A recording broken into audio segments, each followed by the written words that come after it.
Off the board, go. Nikola Vucevic does not belong on that team.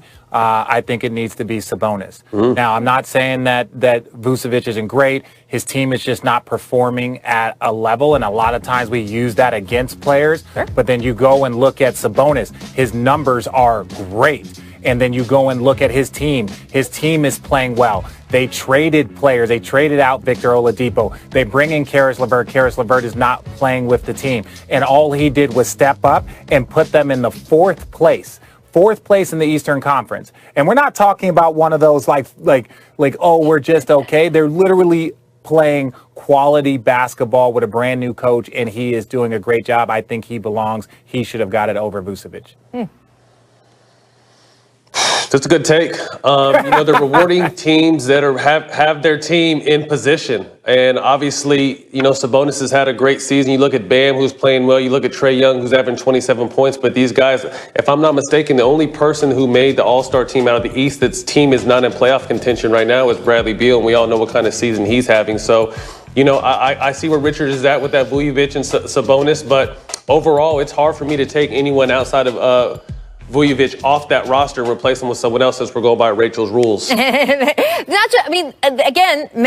this is physics. You cannot jam an extra human on there unless you take a human out. Right. I am just saying. All right, I want to move on to the West. Mostly vets with guys like CP3, Damian Lillard, who should have been in the starter. Anyway, Paul George, Donovan Mitchell, Rudy Gobert, Zion, the only first-time All-Star here. Now, Anthony Davis got the nod. He's unlikely to play due to injury.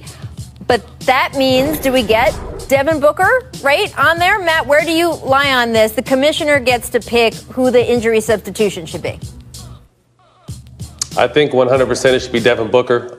Again, a nice list. It's hard to remove anyone else, but Devin Booker's having a great year with his running mate CP3, have his team, probably the biggest surprise team of the year. They're sitting at fourth place in the Western Conference, 10 games over 500, and I just love the kind of basketball they're playing. So like LeBron said, Devin Booker has consistently been looked over, and the commissioner should definitely do the right thing and hand that nod to Devin Booker. Yeah, I agree. Now, again, this is where you're fortunate, where we don't have to take somebody off because we know Anthony Davis is not playing. Yep. But I think this is more of a credit to Chris Paul.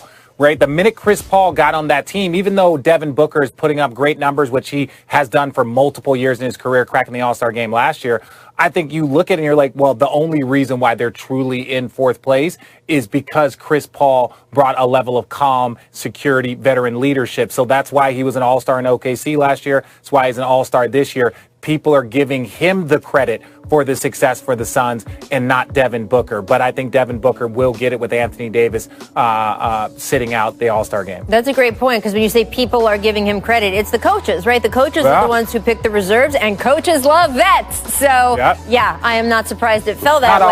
Not all coaches love vets. It's secure coaches that are secure. Insecure coaches don't like vets because vets know the real from the fake. So secure coaches like them. I think you might be mixing that up. It's that coaches didn't like you when you were a vet, Richard. I don't know if we expand that out to everyone.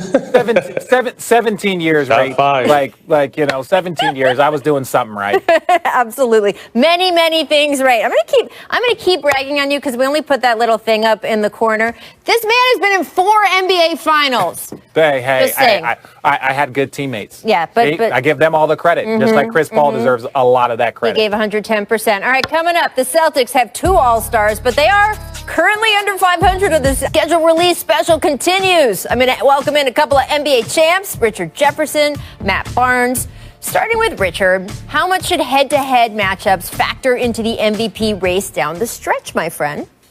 Well, I think it should matter. I think a lot of things matter. I think the head-to-heads are something that we get excited about. We want to see players pair up. Again, last year when LeBron James was kind of closing that gap on Giannis, a lot of people pointed to the wins versus Milwaukee, the wins versus the Clippers. Conversely, when Giannis was starting to build his narrative in December, I think it was mainly because he had beat the Clippers and had beat the Lakers. So I think these head-to-head matchups, they matter, but I don't think they should count towards. Ultimately, it's a lot of times it's the best player on the best team or someone that's having a historic season. I think, obviously, I think Richard hit it on the head. It's more for the fans. We love these matchups when you can get star against star, especially guys that are at the top of the MVP race. But obviously it's the body of work. But to me, I would just love, and I know we've talked about this before, I would love for it to expand through the playoffs because I'm tired of seeing MVPs take their team to the first or even second round. To me, MVPs is the guy you can go to down the stretch and the guy that's going to take his team hopefully to the conference finals or to the NBA finals. So I wish they would just expand, make it the entire season, not just the regular season. Well, I have a platform of awards reform, Matt Barnes, but there are a lot of people who feel that this should be something that goes through the playoffs. Now, that, of course, might discount the regular season more, which is something the NBA doesn't want because they want people to buy tickets for those games when people could eventually be back. But there are discussions about, do we have the right awards? RJ, my thing. I think that the MVP should be for who the best player in the league is. And if someone does put up historic offensive numbers or stats for that season, they should get rewarded with a separate award, which is what every other major pro U.S. sports league does. That being said, if you did it that way, or maybe even in the current system, do you think that a star with two other stars on his team, and this year it is Kevin Durant with the Nets, before it was any of the Warriors, KD, Steph, Clay, right, Draymond, those guys. Do you think if you up to three superstars, you can win the MVP? I don't think so. I think you go back in history, I feel like Magic Johnson might have done it. I feel like Larry Bird. But how many players have really won it with three superstars? You could say Michael Jordan did it with Scottie Pippen and Dennis Rodman on his team. But if you're talking about three offensive weapons, three offensive stars where you had in Golden State, you had in Miami, I truly believe with D-Wade, Chris Bosh, even though Chris Bosh took a lesser role, I think it's very, very difficult to make that MVP because on a lot of given nights, like we're talking about James Harden should be in the conversation. But a lot of it has to do with him stepping up in the absence of Kevin Durant, who is probably the best player on their team. So it just becomes very, very difficult when guys are alternating, dominating when you have three players of that caliber. Agreed. Again, Richard hit it on the head. It's tough when you have three go-to stars on the offensive end because these guys take turns. So normally if you have one or two guys, those one or two guys, AD and LeBron have to go every single night. With Brooklyn's situation, you have the luxury of, unfortunately, not having Kevin Durant for a little while, and the team doesn't really miss a beat.